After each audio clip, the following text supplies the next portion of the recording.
Apa kabar Future Leaders? Selamat siang. Terima kasih sudah kembali bergabung di Indonesia Summit di hari kedua ini.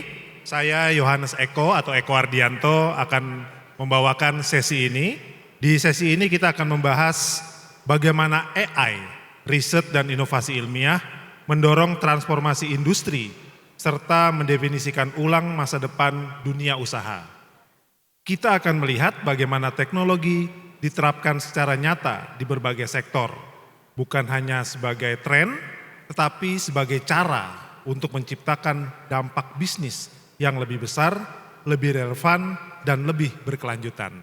Untuk membahas tema ini, sudah ada 3 narasumber sebenarnya yang sangat berkompeten, tapi yang sudah hadir di sini ada Pak Sigit Pratopo, Senior Vice President Pertamina Digital Hub, dengan Ibu Sari Khairunisa, Deputi CEO dan Chief R&D Officer Paragon Corp. Kami undang Pak Sigit dan Ibu Sari untuk naik ke atas panggung. Kita sambut, silakan teman-teman.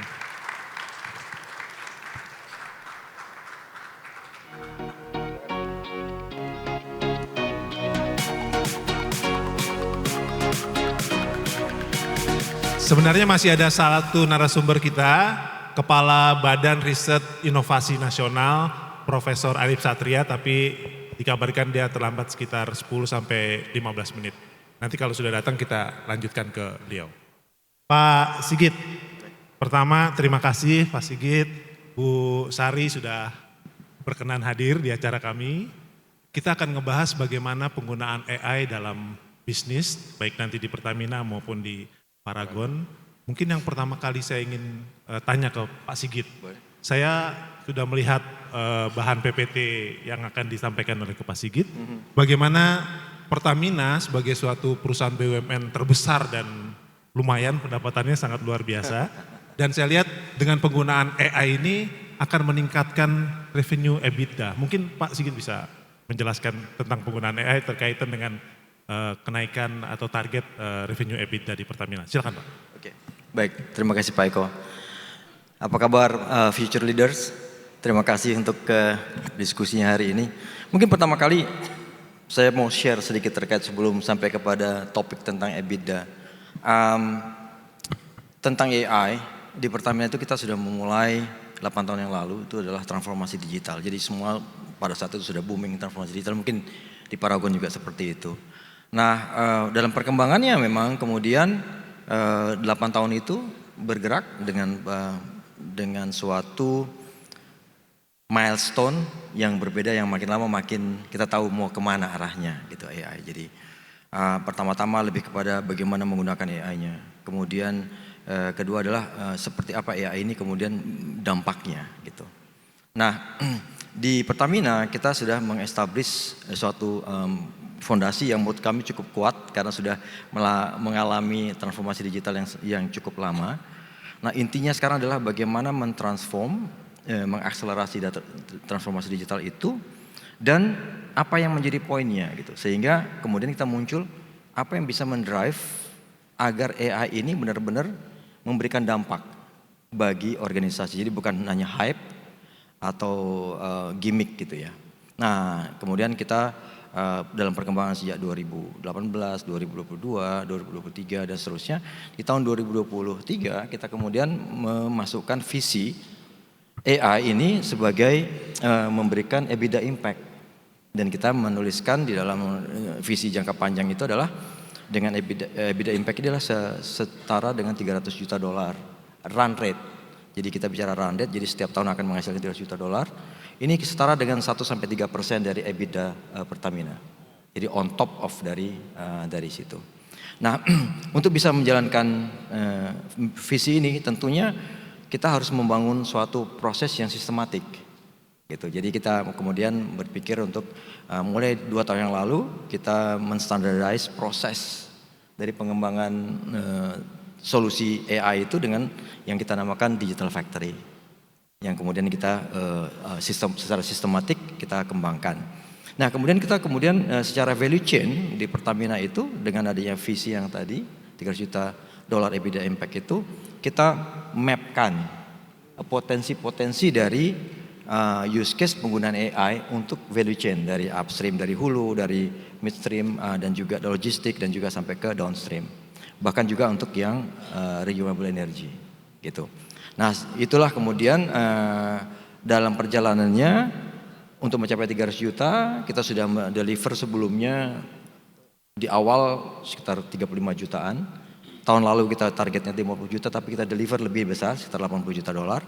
Dan tahun 2027 harapannya kita mulai mendeliver 300 juta dolar ini dengan AI untuk periode-periode yang kedepannya. Pak, kalau bisa dijelaskan ini slide ini secara singkat seperti apa Pak? Mulai dari prosesnya. Iya, ini secara singkat gini. Jadi jadi kita sudah mengestablish suatu fondasi untuk menggunakan AI yang kita pakai dalam Digital Factory. Di sebelah kirinya teman-teman sekalian itu adalah proses standarisasi proses yang kita lakukan. Dari sejak kita mengidentifikasi pain point. Jadi gini poinnya. AI ini bukan hanya teknologi yang didrive oleh teknologi. Tetapi dia didrive oleh kebutuhan bisnis. Itu kenapa di dalam yang gambaran tentang flywheel Digital Factory ini dari awal adalah identifikasi pain point-nya. Itu lebih penting. Jadi apa sih yang menjadi pain point dari bisnis yang memang nanti kita bisa gunakan AI untuk apa gitu. Baru setelah itu kita bisa bikin konsepnya, baru kemudian kita bikin MVP-nya, baru diimplementasikan. Kurang lebih seperti itu. Di sebelah kanan itu adalah portofolio yang tadi saya utarakan.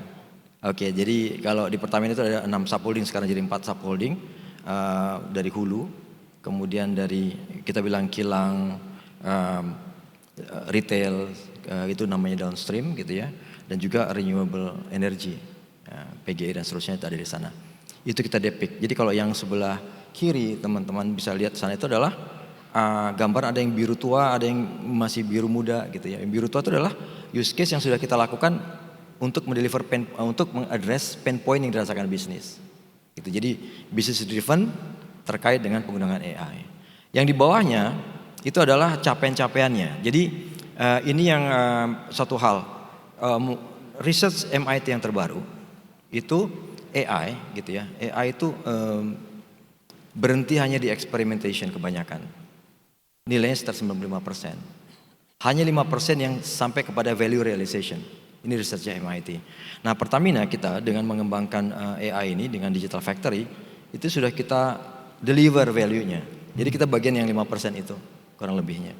Gitu. Jadi di upstream kita gunakan untuk exploration, untuk targeting wells gitu ya, lebih kepada upstreamnya. Kemudian yang di gas kita gunakan untuk melakukan digitalisasi dengan machine learning untuk mengoptimalkan pipeline kita, pipeline distribusi kita yang gas. Kemudian yang di downstream lebih untuk mereduce working loss yang transportasi dari bahan bakar, crude dan bahan bakar minyak di sana. Jadi sudah kita deliver dan itu terverifikasi yang saya utarakan tadi.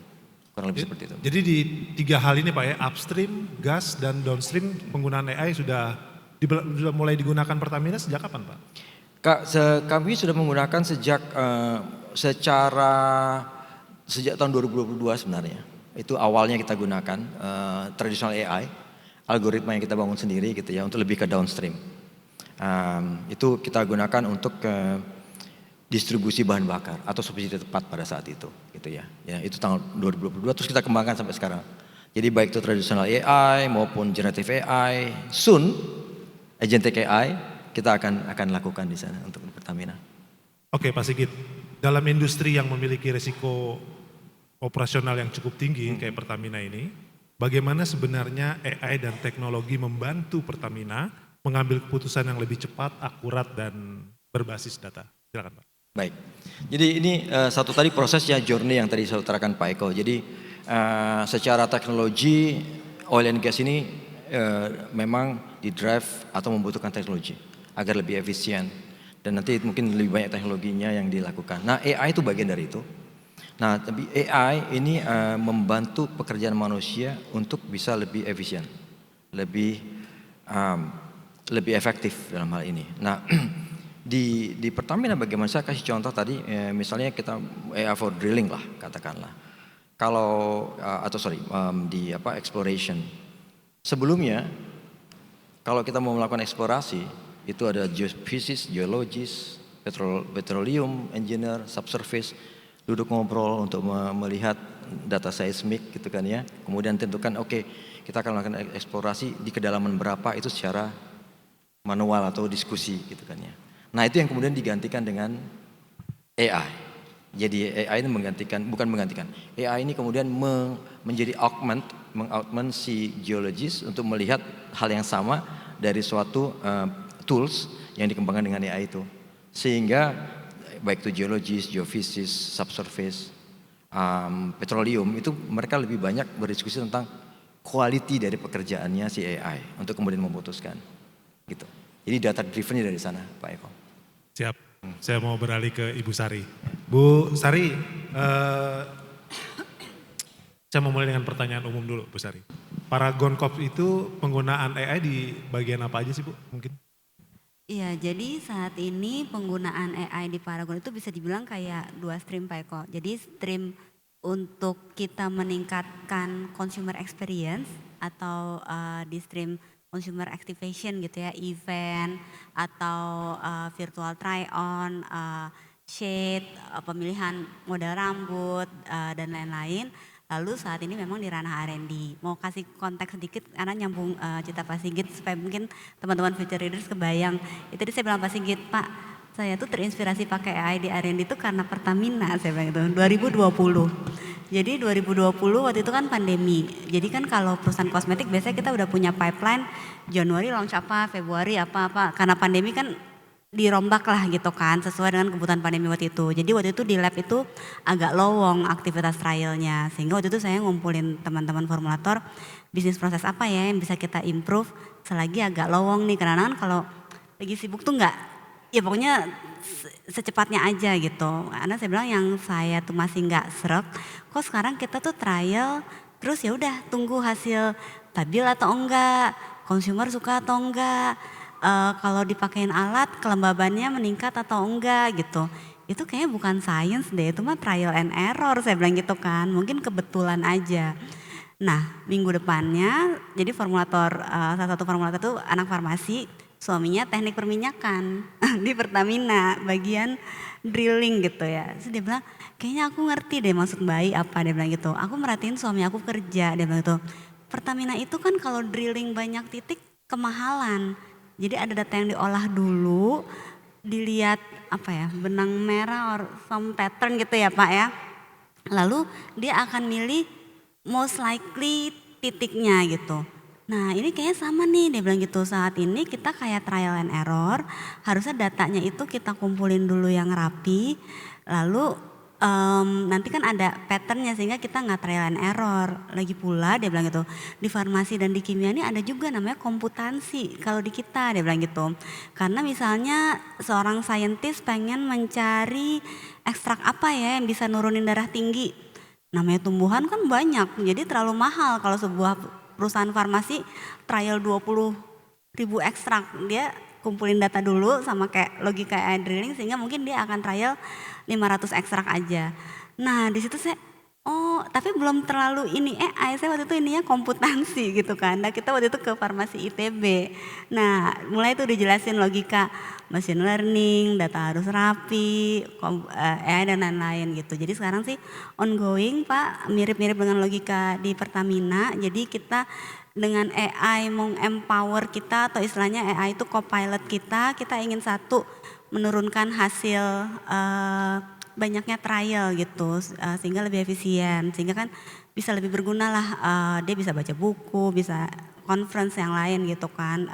Terus yang kedua kita juga menggunakan AI yang sudah berjalan sih ada sangat teknis, jadi mungkin perempuan-perempuan di sini suka bete nggak sih beli lipstick Wardah 01 di bulan Januari, jujur ntar di bulan Desember warnanya agak geser dikit karena pigmen itu tuh dari alam, jadi si pigmen yang datang tuh kadang-kadang agak geser dikit. Kalau nggak ada AI kita trial and error nih, nambah biru, nambah kuning. Nah sekarang tuh udah ada alatnya sehingga datang batch pigmen ini dia udah langsung bilang nambah kuning, nggak usah nambah biru, nambah hijau dikit kayak gitu. Jadi Itu. Nah untuk yang consumer experience ya mungkin kalau Bapak Ibu ke pusat perbelanjaan atau counter, jadi kita ingin meningkatkan consumer experience biar nggak sayang-sayang juga produk yang dibeli itu pengen kita tuh dipakai gitu ya. Jadi milih shade. Jadi kita sekarang punya mungkin 1.500 sampai 2.000 titik data kita masukin semua sehingga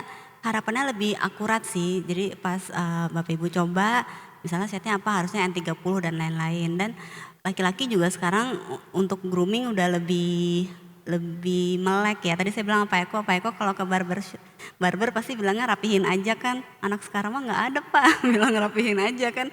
Mau koma hair atau apa. Jadi itu juga kita menggunakan AI untuk menyempurnakan virtual try on kita. Oke, Bu Sari, saya juga nanya AI nih, nanya ChatGPT. Di mana aja, di bagian apa aja Paragon tuh menggunakan AI? Saya mencatat nih Bu, menurut ChatGPT ya, karena ada AI kan. Itu di pemasaran, R&D, manufaktur, distribusi, dan personalisasi konsumen. Yang menarik bagi saya adalah penggunaan AI di personalisasi konsumen. Ini gimana Bu caranya Bu, Paragon bisa menerapkan itu? Mungkin kalau personalisasi satu untuk satu tuh menurut saya sih arahnya nggak ke situ karena akan terlalu mahal. Tapi sebetulnya yang sekarang Paragon lagi kejar itu mencari tadi tuh commonality-nya untuk kulit Indonesia atau Southeast Asia. Oh, oke. Karena selama ini kan kita sebenarnya terima produk itu berdasarkan commonality Europe atau Asia Timur secara shade, secara iklim, secara behavior itu beda. Jadi ini kita terus masukkan terus datanya agar makin ketemu atau tujuan kedua kita juga kita bisa mengcapture needs kulit yang mungkin orang nggak ngeh kalau nggak diambil datanya kan. Mungkin kalau perempuan ditanya, oh seringnya dengarnya acne atau flek. Karena sekarang kita udah punya data poin agak banyak, kita menemukan oh sebetulnya aging wanita Indonesia itu lebih ke pori loh. Sebetulnya lebih ke lipatan nasolabialnya yang akan makin turun. Mungkin berbeda dengan orang Eropa yang menuanya kerut di bibirnya kayak gitu. Itu yang lagi kita cari sehingga konsumer kita merasa lebih terpersonalize formula itu untuk dia gitu. Oke Bu Sari, nanti saya mau perdalam lagi Bu soal itu. Saya kembali ke Pak Sigit dulu. Pak Sigit, tadi kan Bapak sudah menjelaskan penggunaan AI itu di downstream, kemudian di gas dan segala macam, upstream dan segala macam. Nah yang mungkin teman-teman future leader ini pengen tahu, contoh nyata yang teman-teman future leaders ini ngelihat bahwa Pertamina tuh udah menggunakan AI itu di sektor mana Pak yang misalnya untuk konsumen kita-kita ini? Jelaskan Pak. Oke, terima kasih pertanyaannya. Saya pikir mungkin setiap dari kita pasti kesini dengan transportasi ya. Baik itu dengan mungkin sepeda motor atau mobil gitu ya. BBM gitu ya. Jadi Pertamina itu sebagai PSO Public Service Obligation itu adalah mendistribusikan BBM bersubsidi. Jadi mungkin teman-teman tidak sadar, pasti sekarang sadar ya ada barcode, ada yang subsidi. Nah di awal-awalnya subsidi tepat yang kita bilang gitu kan ya, untuk memastikan bahwa subsidi ini memang tepat sasaran kepada orang yang memang masuk ke dalam kategori yang menerima subsidi ini gitu. Nah AI yang kita lakukan tadi itu adalah untuk ekstraksi, memproses datanya, computing gitu ya. Jadi data transaksi di SPBU kita itu, jumlahnya SPBU kita sekitar 8.000, 7.000, 8.000 itu, puluhan juta transaksi. Nah bagaimana kita mengetahui transaksi yang mana yang tidak tepat? Kalau dia menggunakan solar ataupun pertalite yang merupakan subsidi gitu. Nah identifikasi sama seperti yang tadi Paragon terkait dengan karakteristik atau behavior, perilaku dari konsumen. Itu juga dilihat. Jadi kalau ada yang membeli solar katakanlah berulang-ulang. Kan kalau kita mengisi mobil kita atau katakanlah kendaraan kita, mungkin satu kali isi mungkin 3-4 hari baru kembali gitu kan ya. Tapi kalau dia beli terus 5 menit lagi kembali isi atau dia seolah-olah kelihatan ngisi terus nanti ngisi lagi kayak ngisi jerigen gitu kan bisa terdeteksi. Secara data digitalnya itu tertangkap Pak Eko. Jadi dengan begitu kita menghadirkan yang namanya exception management. Kita namakan inovasi, yaitu integrated optimization based on available signal. Jadi hal yang sifatnya behavior yang anomali ini, seperti berulang gitu kan ya, atau membeli tidak menggunakan barcode kan ya, dan nanti ada My Pertamina juga sekarang, itu tertangkap oleh AI ini, yang nantinya itu dirubah menjadi sinyal, yang tadi anomali itu berubah menjadi sinyal, dan sinyal ini dikirimkan langsung secara digital workflow, sinyal dikirimkan langsung kepada teman-teman di lapangan yang untuk memitigasinya. Gitu. Jadi agar bisa dimitigasi dalam artian apakah tidak lagi dilakukan pengisian kendaraan yang mencurigakan ini, dan atau dilaporkan dan atau hal yang lain. Sifatnya dan semua itu dalam satu workflow.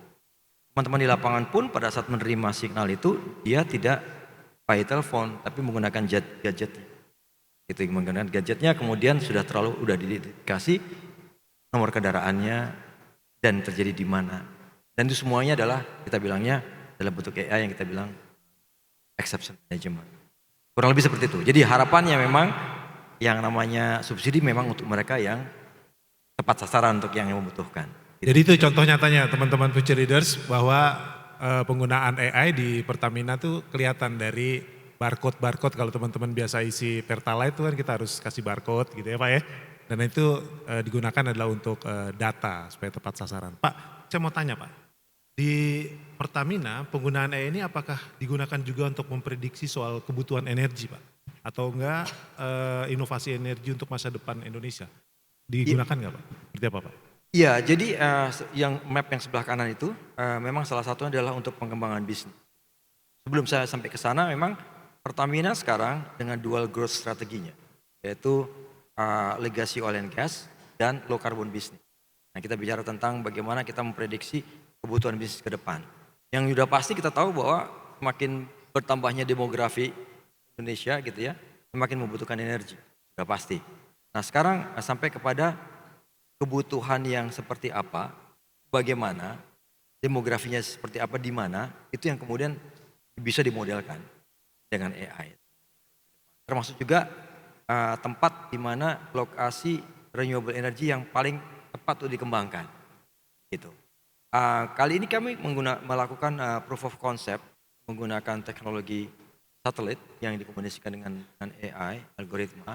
Itu adalah memetakan secara climate, mana yang terbaik penggunaan atau pengembangan teknologi apa. Ini sekarang dalam proses untuk yang proof of concept-nya Pak Eko. Jadi salah satunya begitu. Nah, apakah itu menjadi suatu crystal ball untuk kemudian memikirkan nanti akan ini berkembang katakanlah batu bara atau ini bahan bakar minyak atau ini gas dan seterusnya, itu nanti behavior konsumen itu akan menentukan data. Nah, bicara tentang AI, kita berbicara tentang data. Nah, ini yang paling penting. Kalau datanya tidak akurat, maka AI-nya juga tidak akan bisa akurat. Jadi untuk prediksi. Pak, kalau soal sumber daya, proyeksi penggunaan energi sumber daya, kan kita tahu Pak Prabowo ini kan ingin ketahanan energi Pak ya. Nah, seberapa jauh AI yang digunakan oleh Pertamina itu bisa mengetahui potensi-potensi, oh di sini ada gasnya cukup besar, kemudian di sini ada minyaknya. Mungkin Bapak bisa contoh, mungkin ada salah satu temuan dari Pertamina karena penggunaan AI tadi, di titik ini nih, tadi kan Bapak sudah jelaskan kan, di titik ini gasnya gede banget nih. Di sini nih minyaknya gede banget. Mungkin ada satu contoh tempat Pak yang Bapak bisa sampaikan. Jadi kalau mungkin spesifik cukup banyak, tapi yang saya mau bilang itu secara proses Pak. Jadi di proses eksplorasi di upstream gitu ya. Eksplorasi adalah proses pencarian aset minyak dan atau gas gitu ya. Yang tadi saya utarakan, sebenarnya konsep AI itu sudah digunakan oleh Pertamina sudah cukup lama. Simulasi, optimalisasi subsurface atau eksplorasi seismik itu sudah dilakukan Pak. Dan menggunakan simulator yang di dalamnya sebenarnya tradisional AI juga. Gitu. Nah, tetapi itu masih silo. Nah, kalau kita bicara geologis menggunakan simulatornya sendiri. Jadi kalau di upstream itu kita punya profesional seperti geologis, orang yang ngerti tentang geologi. Ada geoscientist, ada petroleum yang perminyakan, ada subsurface dan lain-lain. Masing-masing mereka menggunakan teknologi AI untuk komponen simulasi yang mereka masing-masing. Yang nantinya harus dikombinasikan atau diorkestrasi oleh manusianya. Nah, bicara tentang bagaimana perkembangan apa yang dilakukan itu, yang tadi orang manusia yang berkolaborasi, ini digantikan dengan AI. Supaya lebih tepat. Jadi kalau kita bicara nanti eksplorasi itu, di titik mana harapannya ke depan mungkin sudah bentuknya hologram gitu ya, bisa ditentukan titiknya. Tapi yang dilakukan adalah yang tadi silo-silo itu di tailor menjadi semuanya diintegrasikan. Tapi gambarannya menjadi gambaran yang menyeluruh. Sehingga lebih tepat untuk digunakan menentukan tempat titiknya gitu. Targeting dari sumurnya itu sudah bisa lebih tepat. Jauh lebih efisien Pak ya berarti? Jauh lebih efisien, jauh lebih tepat, lebih akurat. Jadi kalau yang sekarang kita lakukan kemarin ada di layar itu adalah di salah satu basin, di kota basin, itu kita gunakan AI dengan machine learning, itu dia bisa mengimprove sukses ratio sekitar 10%. Oh, oke. Ya. Kalau kita bicara dia itu untuk satu lokasi eksplorasi itu bisa sampai 30-an juta dolar. Jadi kalau kita bilang 10% itu kita bisa hitung sendiri berapa cost savingnya dari situ. Gitu. Itu, Pak. Ini yang ada di layar, jadi 10% yang kita lakukan. 10% upstream itu Pak ya? Di upstream dan satunya lagi itu di geothermal. Oh. Nah, jadi kita lakukan. Karena kurang lebih karakteristiknya kurang lebih sama, hanya berbeda reservoir. Yang satu nyari minyak, yang satu nyari uap. Jadi yang energi terbarukan juga udah bisa? Sudah digunakan. Oh, oke. Ya. Nanti mau saya perdalam Pak ke yang soal boleh, itu. silakan. Saya mau ke Bu Sari sebentar. Selamat datang Prof. Arief.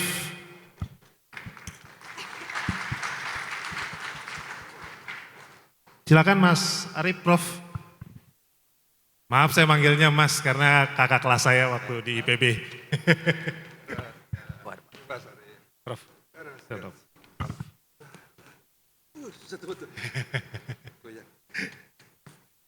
Sebelum ke Prof. Arief saya mau ke Bu Sari sebentar. Bu Sari, tadi kan Paragon tuh menggunakan untuk konsumen secara ini personalisasi ya. Sejauh mana sih AI tadi itu membantu proses produksi, ini misalnya nih laki-laki ya kan, karena udah tahu perilaku konsumennya ini, kemudian ini nih produk yang cocok. Sejauh mana sekarang udah dilakukan? Kalau saat ini sih yang sedang kita usahakan bagaimana, jadi proses membuat produk yang terjadi saat ini di Paragon itu jujur masih agak waterfall. Jadi R&D akan menerima info nih dari consumer market insight. Ini trending keyword, ini yang laku di Watson Pondok Indah dan lain-lain. Nah ini kita sekarang sumber informasi itu kita maunya live, jadi nggak usah ada presentasi dulu, bikin deck dulu, tapi memang tim di lab itu bisa tahu apa sih keyword yang lagi dicari gitu ya, dan bagaimana penerimaan produk di tiap counter. Itu sih yang sekarang kita sedang kejar agar ketika kita mendevelop produk itu lebih relevan dan lebih cepat. Baik, terima kasih Bu Sari. Ini saya mau langsung ke Prof. Arief Satria.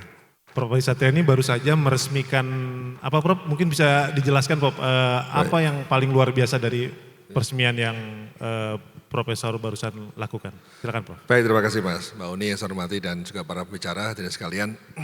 Mohon maaf telat nih karena baru meresmikan HPC ya, High Performance Computing yang kira-kira tercanggih masuk top 500 dunia. Itu ada di BRIN. Ini adalah platform fasilitas yang dimiliki oleh ASEAN, ya disupport oleh Korea dan kemudian ditempatkan di BRIN. Jadi ini akan tempat untuk memperkuat talent-talent kita di bidang AI, kemudian kedua untuk riset di bidang AI dan memiliki kecepatan yang sangat tinggi karena komputer yang paling canggih hari ini itu kalau memproses data butuh waktu 10 jam, itu dengan fasilitas kita yang terbaru hanya butuh waktu 10 detik. Wow. Jadi hemat waktu luar biasa. Jadi itu ekosistem sekarang ini kita kembangkan.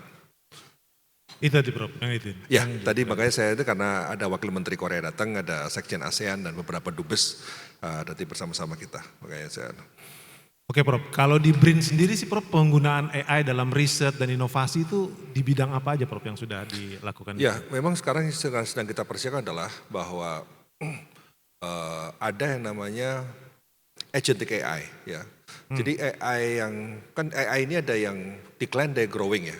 Jadi ini ada skill AI, mohon ditayangkan skill AI. Jadi AI sendiri ada yang growing, ada yang decline ya. Jadi skill di bidang AI itu akan terus berkembang ya. Dan untuk 2030 nanti ini arah AI ini akan mengarah pada agentic AI. Jadi kalau gini Mas, jadi kalau Mbak Uni punya mobil masuk ke bengkel, itu AI hari ini kan cukup hanya untuk mendiagnosis masalahnya apa. Nah kemudian ketika sekarang kita berkembang agentic AI, maka mobilnya itu didiagnosis, kemudian setelah ketemu dicarikan solusinya, yang ketiga dieksekusi sekalian. Jadi keluar bengkel itu otomatis sudah beres semuanya, itu AI semua menyelesaikan dengan robot. Nah oleh karena itu, sekarang ini yang sekarang sedang dikembangkan di BRIN adalah bagaimana kita menyiapkan peta jalan riset untuk AI, peta jalan untuk pengembangan AI. Dengan peta jalan ini maka diharapkan riset bidang-bidang tertentu ya, hampir semua bidang menurut saya menurut AI, pangan butuh precision farming, kesehatan butuh precision medicine, butuh di bidang energi, di bidang peternakan, di bidang kemaritiman, digital twin, digital ocean twin juga harus berkembang. Namun Mas, yang saat ini juga penting adalah bagaimana AI dipakai untuk citra satelit. Selama ini kita memotret dari satelit, kemudian kita harus menafsirkan apa yang terjadi dari hasil pemotretan itu. Misalnya fenomena deforestasi atau fenomena laut ya, kondisi kapal asing dan sebagainya. Dan sekarang yang sedang dikembangkan riset di BRIN adalah bagaimana menggunakan AI untuk citra satelit. Sehingga ketika kita memotret AI, memotret dengan citra satelit dari ruang angkasa, kemudian otomatis akan ditafsirkan oleh AI. Nah ini riset yang menurut saya sangat penting, apalagi ketika ada bencana. Jadi ketika bencana nanti ke depan kita bisa langsung motret lokasi, kemudian bisa langsung menghitung berapa kerugian, berapa rumah yang hancur, nilainya berapa, kemudian untuk merekonstruksi butuh berapa, semua sudah dikerjakan oleh AI. Jadi kita ke arah sana. Dan oleh karena itu memang dengan AI yang kita kembangkan untuk memperkuat berbagai sektor ini akan bisa mempermudah. Namun, sekarang gini, ada dua hal. Ini yang saat ini kita bicarakan adalah promosi AI. Bagaimana mendevelop AI. Namun yang sekarang perlu kita pikirkan adalah bagaimana meregulasi AI. Jadi dua hal yang saling melengkapi. Kita tidak hanya cukup gas, tapi remnya juga harus ada. Ini soal etik, nah kemarin kan ada isu ya, bagaimana ada periset palsu yang presentasi di Copenhagen menggunakan AI. Itu kan belajar dari situlah kita ternyata bagaimana regulasi ini belum cukup kuat. Oleh karena itu ada beberapa aspek ya. Satu soal tata kelola dan etika AI. Ini yang sekarang sedang kita siapkan regulasinya. Kemudian kedua talenta untuk penguatan AI. Dan ini hari ini kita workshop untuk itu. Kemudian yang kedua infrastruktur. Hari ini kita resmikan karena bicara AI butuh high performance computing. Nggak bisa enggak. Bicara AI, bicara energi juga. Karena ketika butuh data center, maka butuh energi yang kuat. Tapi untuk itu juga butuh yang namanya kemampuan kita dalam semikonduktor. Ya. Jadi memang ini ekosistem si AI ini bukan sekedar software, ini ekosistem yang harus dibangun. Jadi tidak bisa kita hanya mengembangkan satu aspek infrastruktur, tapi juga secara holistik. Kemudian juga bagaimana kualitas data, ya, karena kualitas AI ini sangat tergantung pada kualitas data. Dan kemudian juga kemandirian teknologi, karena apapun juga banyak negara-negara yang sampai saat ini masih enggan untuk mengalihkan teknologinya. Bahkan Ibu sekalian, ini saudara-saudara semua yang mahasiswa. Ini ada mahasiswa kan? Ya ini future leaders kita nyebutnya. Oh mahasiswa ya. Nah, saya doakan semuanya sehat walafiat dan sukses ya. Juga lancar studinya, ya. Lancar jodohnya juga. Amin. Nah jadi terkait dengan soal kemandirian teknologi ini saya baru tahu Mas. Ternyata untuk riset logam tanah jarang sebagai salah satu komponen penting untuk chip ya, semikonduktor, untuk baterai, untuk macam-macam. Itu tidak semua negara itu memberikan teknologinya. Even bagi mahasiswa, misalnya mahasiswa S3, S3 di luar negeri, itu untuk bidang-bidang tertentu masih tertutup risetnya itu. Jadi negara asing pun, negara lain pun ternyata tidak serta-merta atas nama kemanusiaan, atas nama keterbukaan, kemudian semua teknologinya akan dibuka. Enggak. Jadi inilah yang penting buat kita memahami kondisi seperti ini agar apa? Agar kita punya kekuatan optimisme dan kepercayaan diri untuk membangun kemandirian di bidang teknologi. Karena kita juga tahu bahwa sejak tahun 60-an industri otomotif berkembang di Indonesia, apakah sudah dialihkan teknologinya? Kan kita bisa merasakan hari ini. Apakah industri-industri elektronik yang berkembang di Indonesia apakah sudah dialihkan? Dan bahkan beberapa investasi di Indonesia hari ini, teknologinya itu baru akan dialihkan 40 tahun lagi. Ketika 40 tahun lagi, baru 10 tahun ke depan sudah berubah lagi. Karena hari ini kita hadapi adalah kecepatan. Kecepatan kita sangat-sangat besar sekali. Kemudian yang keenam adalah soal hilirisasi inovasi. Saya kira ini satu hal yang harus kita lakukan, dan kemudian yang ketujuh adalah kesiapan masyarakat dan dunia usaha. Karena bagaimanapun juga teknologi itu berkembang secara eksponensial, cepat sekali. Yang kedua yang bisa mengikuti kecepatan adalah individu. Yang ketiga adalah bisnis. Jadi bisnis itu kalah sama individu, teknologi berkembang, individu mengadopsi, baru bisnis mengadopsi, baru yang terakhir adalah public policy. Jadi public policy itu memang fitrahnya itu selalu lebih lambat daripada bisnis. Ya. Seperti hari dulu kan pada waktu pertama kali ojek online muncul, pemerintah ya bingung, regulasinya apa nih, undang-undangnya apa, peraturan pemerintahnya apa. Ini tidak hanya di Indonesia, di dunia Mas. Di negara manapun sekarang lagi pusing memikirkan soal kecepatan teknologi, kemudian bagaimana regulasi itu harus dibuat dan menyesuaikan. Ini baru saja, saya tadi makan siang dengan Wakil Menteri Sains Teknya Korea, baru saja ngobrol di meja makan tentang bagaimana membuat kerangka regulasi AI.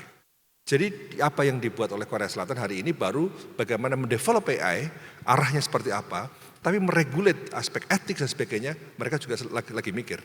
Ya, jadi tadi kita diskusi, ya sudah kalau kita coba sharing saling belajar bagaimana mengatur AI ini, meregulate ya, selain mendevelop itu. Saya kira itu beberapa hal ya, 7 poin yang saya kira sangat penting, tapi intinya bahwa di BRIN ada pusat riset AI khusus ya, yang memang kita tentukan, dan itu jumlahnya 100 orang ahli AI kita. Ya. Jumlah ini belum Cuma banyak. 100. Kenapa? Cuma 100. Udah 100, tapi ada kan yang khusus AI. Oke. Tapi kita punya 8.000 peneliti tersebar, dan sebagian juga ya ada yang menguasai AI, tapi yang khusus AI cuma 100. Oke. Memang jumlahnya tidak banyak. Ya, oleh karena itu kita lagi mengundang talent-talent baru yang bergabung ke BRIN di bidang-bidang yang perspektif seperti ini, seperti AI ini. Karena apa? Karena kalau kita lihat Huawei satu perusahaan, dia tuh punya 200.000 pegawai. 54% itu R&D. Jadi 108.000 itu peneliti. Coba bayangkan, kita bisa bayangkan kemajuan itu satu perusahaan. Karena itu bagaimana kita harus membangun investasi yang besar dari pihak swasta untuk R&D. Mengapa negara Tiongkok majunya pesat sekali? Ya karena R&D-nya kuat sekali. Sekarang paten tahun 2024 yang didaftarkan oleh Tiongkok itu berapa? 1,7 juta paten. Amerika berapa? 500.000 paten. Jepang berapa? 400.000 paten. Jerman 100.000 paten. Indonesia 15.000 paten. Jadi 15.000 dibandingkan dengan 1,7 juta. Kalau kita lihat 10 tahun lalu, 20 tahun lalu, Tiongkok nggak secanggih itu. Itu menunjukkan apa? Dengan jumlah paten yang banyak, artinya dia punya R&D yang kuat. R&D yang kuat berarti dia punya kemampuan untuk visi terkait dengan soal investasi dan alokasi dana yang kuat. Nah itulah, tapi kita tidak boleh berkecil hati. Saya yakin bahwa Tiongkok pun 20 tahun lalu seperti kita, 40 tahun lalu lebih jelek daripada kita, tapi dia bisa bangkit, bisa maju luar biasa. Artinya inilah menjadi tantangan buat kita agar kita boleh terlambat memulai, tapi kita tidak pernah akan ketinggalan. Bahkan kita bisa melewati kemajuan yang lain-lain. Terima kasih. Assalamualaikum warahmatullahi wabarakatuh. Terima kasih. Silakan close. Sekarang saya ingin mengundang future leaders untuk bertanya. Dan siapa yang mengajukan pertanyaan itu akan mendapat goodie bag khusus dari Pertamina, dari Pak Sigit. Silakan sebelah kanan satu orang. Langsung sebutkan nama dan pertanyaan ya. Setelah itu sebelah kiri. Silakan yang cowok dulu, sebelah kanan. Oke, perkenalkan saya Sultan Triraha Algani, saya dari Cikarang ya. Saya mungkin ini pertanyaannya segmented ke Bu Sari ya. Jadi kami punya pengalaman juga sama di kantor perihal formulasi ya. Tadi kan menarik tuh sempat diceritakan gimana di sana sempat ada trial and error gitu ya. Dan disebutkan juga ini kayaknya bukan science deh kalau misalkan memang basicnya lab gitu. Nah kami juga punya permasalahan serupa nih di lab kami. Jadi ketika misalkan ada material baru yang mana terutama kemarin ketika masa perang itu ada material-material yang memang kami import dan itu terhalang di Selat Hormuz sehingga kami harus melakukan lokalisasi material jadi kami ada beberapa yang di trial gitu. Nah pertanyaannya itu spesifik ke yang tadi sih. Tadi kan sempat di-mention ya ada sekitar 2000 data itu dimasukkan ke dalam AI lalu nanti dari sana itu bisa keluar lebih spesifik jadi kita tidak harus melakukan trial terhadap ribuan data itu gitu. Nah yang mau saya tanyakan adalah kami sudah ada datanya cuman ini tuh nanti dia dimasukkannya ke AI yang memang chatbot generatif sudah ada di cloud seperti ChatGPT atau yang dilakukan itu sesuai dengan yang dilakukan oleh dari Pertamina tadi ya karena kami tuh punya kekhawatiran data ini kan nantinya akan masuk ke cloudnya milik perusahaan gitu. Mungkin itu sih. Oke, thank you Mas.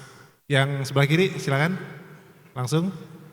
Izin bertanya, saya Kaisar Hudayev dari mahasiswa Universitas Adi Ginanjar jurusan Computer Science. Yang ingin saya tanyakan di sini melihat Pertamina sudah menerapkan transformasi digital sejak 8 tahun terakhir. Yang mana di situ menekan sisi operasional. Yang ingin saya tanyakan apakah bisa memberi manfaat atau dampak apa yang bisa dirasakan oleh masyarakat atas penekanan atau transformasi digital tersebut. Yang mana secara tidak langsung transformasi digital tersebut menekan biaya operasional, efisiensi dan juga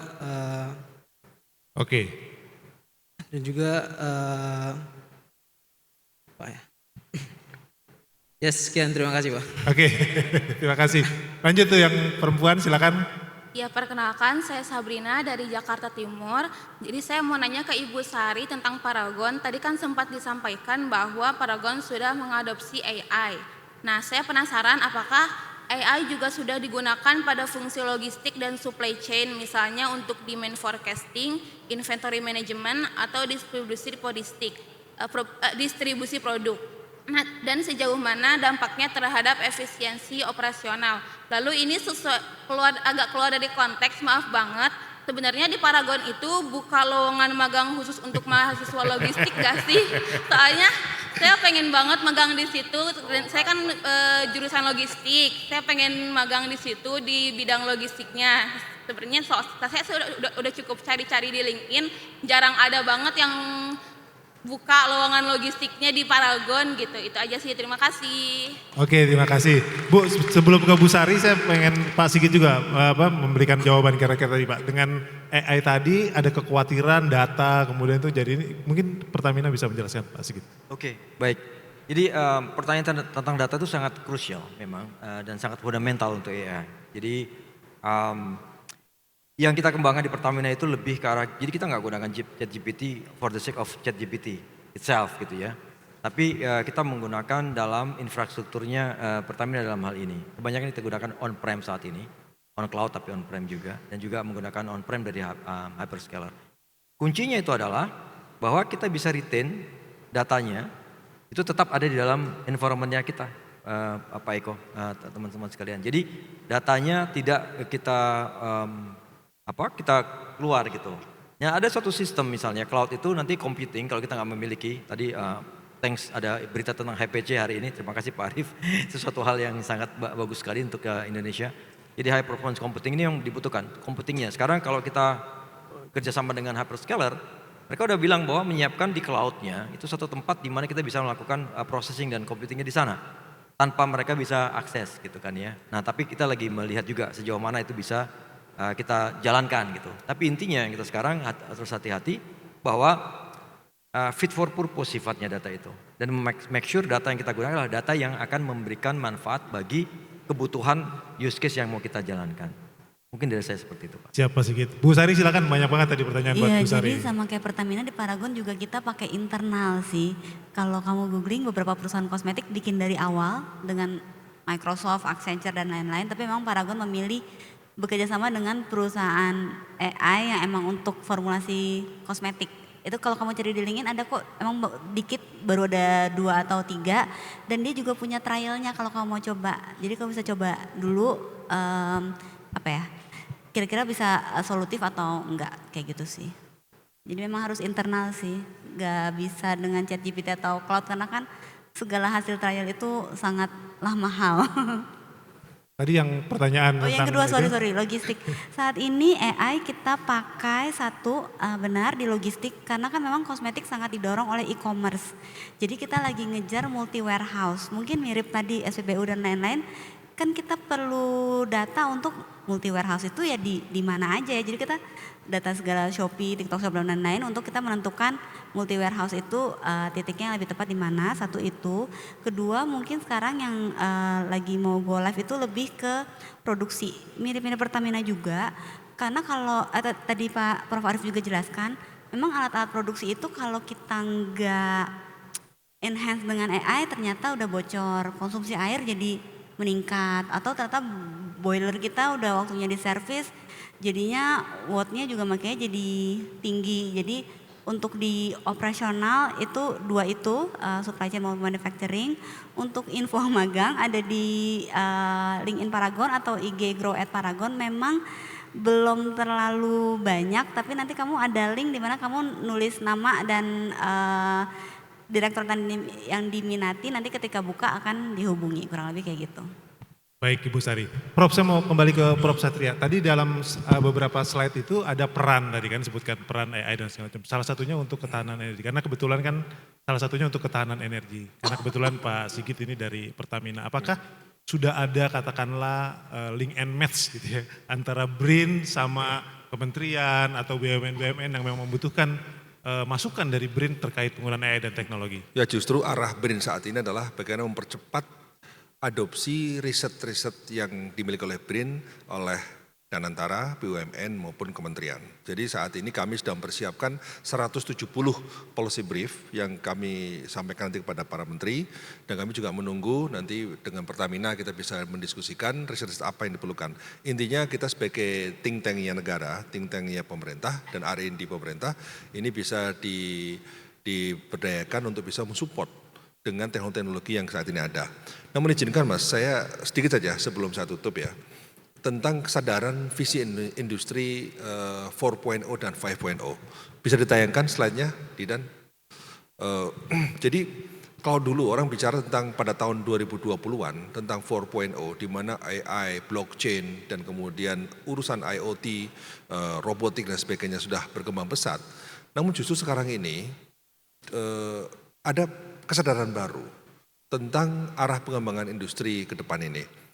Kalau tadi yang serba otomasi, nah sekarang dengan visi yang 5.0, maka tidak cukup hanya teknologi, akan tapi juga soal bagaimana humanity dan sustainability. Nah sehingga isu sustainability dan isu humanity ini isu yang sangat penting. Banyak perusahaan-perusahaan besar global yang tadinya hanya fokus pada teknologi, digital teknologi dan sebagainya, sekarang banyak merekrut ahli psikologi, ahli sosiologi, ahli antropologi, ahli lingkungan. Dan sekarang Bapak Ibu sekalian, ketika data center membutuhkan energi yang besar, bagaimana menciptakan green data center supaya hemat air, supaya hemat energi, itu energi besar sekali untuk membuat data center itu. Nah oleh karena itulah kemudian skill-skill yang kita yang berkembang hari ini juga merupakan skill yang dinamis. Yang pertama adalah untuk digital skill. Ya. Digital skill sendiri ada yang decline, ada yang growing. Maka AI, cloud computing, machine learning, data science, dan sebagainya itu sesuatu yang sangat berkembang. Termasuk security ya, itu akan sangat serius sekali. Kemudian kedua, AI sendiri ada yang tumbuh, ada yang decline juga. Jadi tidak semua AI itu akan tumbuh, tidak semua AI itu growing. Ini coba lihat, yang growing apa? Machine learning, analytics, natural language processing, cloud computing, encryption, ya, data engineering, big data tools, data modeling. Tapi sebelah kanan itu yang akan decline. Jadi jangan bangga kalau kita hanya mempelajari yang kanan ini. Tapi yang terakhir, ini penting, green skill. Nah justru green skill inilah yang memberikan harapan bagi teman-teman yang memang bergerak dalam bidang lingkungan. Kenapa? Yang growing dalam bidang green skill, ini environmental science, konservasi, climate change, hidrologi, renewable energy, carbon management, wildlife conservation, itu sesuatu yang penting sekali. Bagaimana kita mengetahui yang namanya terenggiling, itu adalah hewan yang punya peran besar dalam sustainability. Kenapa? Karena dia adalah pemakan rayap. Satu malam, jutaan rayap dia makan. Coba kalau nggak ada terenggiling, maka rayap itu akan menggerogoti pohon-pohon di hutan. Hutan-hutan itu akan semakin mudah roboh. Jadi ekosistem itu sudah dibangun. Oleh karena itu wildlife conservation ini dahsyat sekali. Ilmu dalam bidang assisted reproductive technology. Saat ini IPB misalnya mengembangkan badak. Bagaimana bayi tabung untuk badak. Nah itu. Sekarang juga sudah mulai berkembang ahli gigi hewan. Ya, jadi gigi yang giginya tidak rata di orto itu, nggak ada ahli gigi yang operasi macan. Ini ada cerita sedikit ya. Jadi ada di sebuah taman nasional itu ada macan kurus. Kemudian tiba-tiba oleh peneliti dicermati, oh ini kurus kenapa? Kemudian diduga ini apakah ada penyakit lambung atau penyakit apa? Tapi dugaan kalian apa? Ini sakit gigi macan ini. Maka macan itu harus dioperasi giginya. Maka dia ditembak untuk dipingsankan, kemudian dioperasi gigi di tempat yang nggak jauh dari situ. Ada dokter yang timekeeper, ada dokter yang operasi gigi macan. Ya. Tapi timekeepernya apa? Deg-degan kan? 1 jam, kan hanya 2 jam. 30 menit lagi harus selesai. Kenapa? 30 menit lagi dia akan bangun. 15 menit, 10 menit, 5 menit. Wah, jadi berlomba-lomba dengan kecepatan obat bius yang akan habis. Nah, ini contoh dunia hewan, wildlife ini dunia yang saat ini prospektif. Jadi Anda jangan berkecil hati kalau Anda bergerak di bidang konservasi. Sekarang banyak filantropi dunia, saya baru 2 minggu lalu pertemuan dengan ASEAN Philanthropy Summit di Singapura. Hampir semua bos-bos filantropi, Gates, semua datang semua. Apa yang dibicarakan? Semua bicara tentang humanity dan sustainability. Bicara tentang lingkungan. AI yes, ya itu sesuatu yang tidak bisa ditahan. Tapi ini dua isu ini yang seolah tertinggal justru harus diperkuat. Nah, ini moga-moga di sini itu kesadaran antara teknologi, antara sustainability dan humanity harus seimbang. Terima kasih. Terima kasih, beri aplaus untuk ketiga narasumber kita kali ini. Terima kasih sekali lagi untuk seluruh narasumber atas diskusi yang sangat inspiratif. Green economy bukan hanya soal lingkungan, ini adalah peluang karir dan bisnis nyata yang menunggu untuk diambil alih oleh teman-teman future leaders di sini.